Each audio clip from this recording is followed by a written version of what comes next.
Hello, there's Meru in the truck, Ardeen, and we're in the Gila Box Riparian National Conservation Area. I'll post pictures along with this after I'm done reading what I wrote the other night. Yesterday was my 65th birthday. I made it 65, yay! That's the Gila River down there, and about 9/10 of a mile that way, the Bonita Creek comes in, which comes all the way from the Apache Sitgreaves in the Black Hills here. And I'm smelling a quadrimundi. They're upset. They smell a little skunky. They're here somewhere. I thought they were mythological like jackalopes, but they're not. They're real. I have pictures I'll share later. But I wanted to share with you something I wrote. A little epiphany on my 65th, which is always a good time. A birthday is always a good time to think about one's life. So there's the bosk. That's a new word I learned. So let me just read it to you, because I tried this yesterday and I got squirreled and on tangents and verklempt, which my hair is sticking out. So let me read this to you. Okay, so this I wrote in the middle of the night a couple nights ago. We find ourselves still missing our house, our daughters, my favorite Goodwill store, knowing just where our favorite bread is in the local grocery. We, or rather mostly I, have been feeling despondent the last few nights again. It comes in waves. To a certain extent, I am second guessing our decision again. Although once the decision was made, everything fell into place. But I still feel burdened by needing to be doing something productive. Once we made this decision to be nomads, we are so well trained from childhood to do something useful. I berate myself for years, decades now, for not working harder, longer, failing at goals, and not doing enough. We have the media reports of too many people have retired. How dare they? Relevance in our society is about making money because money appears to be the only tool to make everything else happen. It is true. Our system is based on a system of value and trust. We all agree $1 for $1 in things and labor, but we all want to be free of constantly having to show our value or our worth. The flowers of the field don't have to do that. They just are. Yet our environment is devalued, right? Unless we humans can extract wealth from it. I tend to let my emotional state domino into a connection with all the problems of the world. My micro state of being always feels deeply connected to the macro. Perhaps because the message I got as a child from seeing Vietnam on the black and white. My dad died, the Kennedys, and then MLK were killed, and I got the message that what happened in the world would happen to me. Child's ego is sensitive. I want to be free of that sensation. I can do little to make a significant impact on the world. I admire those who do. They're a mystery to me. I've always wanted to be one of the movers and shakers, the culture creatives. But alas, I am little old me, ruled by the epigenetics of a family legacy I hardly know anything about. To be of self-doubt, criticism, and basically the fear of being outside the norm takes courage, a little anger at the status quo, and lots of love. And then there are the odd ducks like me.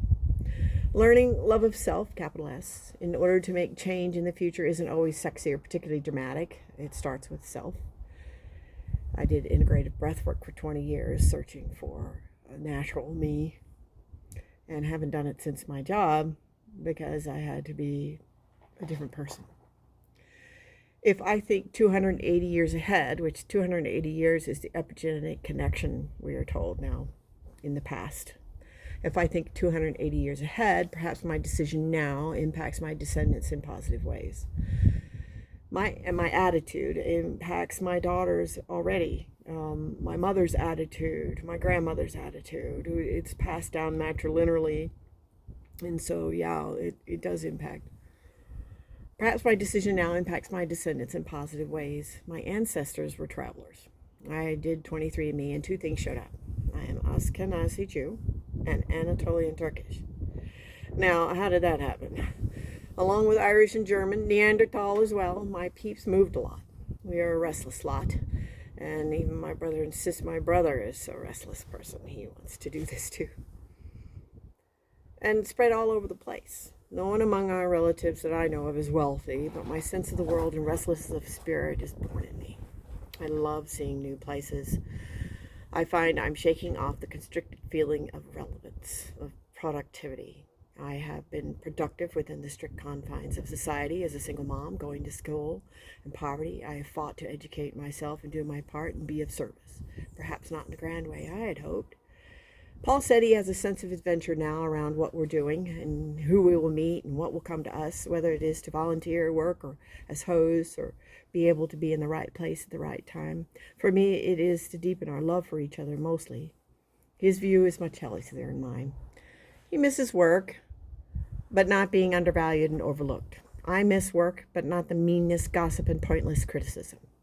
We miss our house, but not the increasing expense of bills for the privilege of ownership.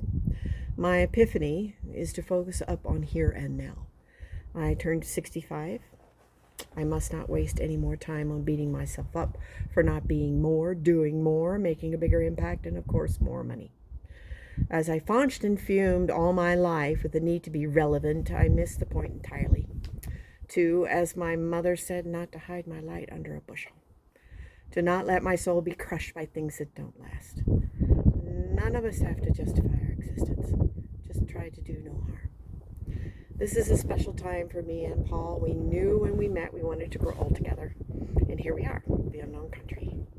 I sometimes feel that this is the first lifetime I will get to be old and make it what I will, not what we are told it should be.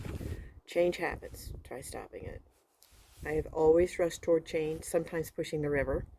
What it is I am rushing to is still a mystery, but the restlessness won't leave me alone. Making a decision to be nomads takes mental change. It messes with your head. There is a sensation of diving off a cliff, flying, then diving, hitting the water, then swimming for dear life, then breathing that breath of relief. You made it. Heart pounding and alive. So alive. There was a store when I was a teen in Tulsa called The Peace of Mind. I think it's still there. It was a spiritual bookstore, that tiny little place that smelled of incense and had a peyote growing in the window. I could go there and find mind-expanding books. I learned about astral projection, meditation, channeling, clairvoyance, communing with the dead, and my mother bought me a tarot deck 50 years ago for my 15th birthday. She thought it was a game. I contemplate the girl I was at that time, how deep the mystery of life seemed, and I felt myself in touch with that again in my midnight music. I had this real sense of the largesse of life. Life drags us around by the tender parts. We lose track of our soul's best expression. It gets dull. I am at a time, again, to polish it off. Letting go of certain constraints on my soul. Defining my life as I grow old can't be ruled by what is expected from the brainwashing of fear-based existence. I have pushed for consciousness all my life, and it gets even more intense and real as I age. I dare not say I am finished. A friend of mine used to say that. To think I make a difference is true, we all do. But to make my life miserable because I don't think I've done enough, pure ego. We all need our ego. But when our ego is starved from lack of support, that is when we become egotistic. It is a survival mechanism. Hungry is not a state of giving, only taking. Love isn't always enough, which is another point for later. Watch your head. Peace.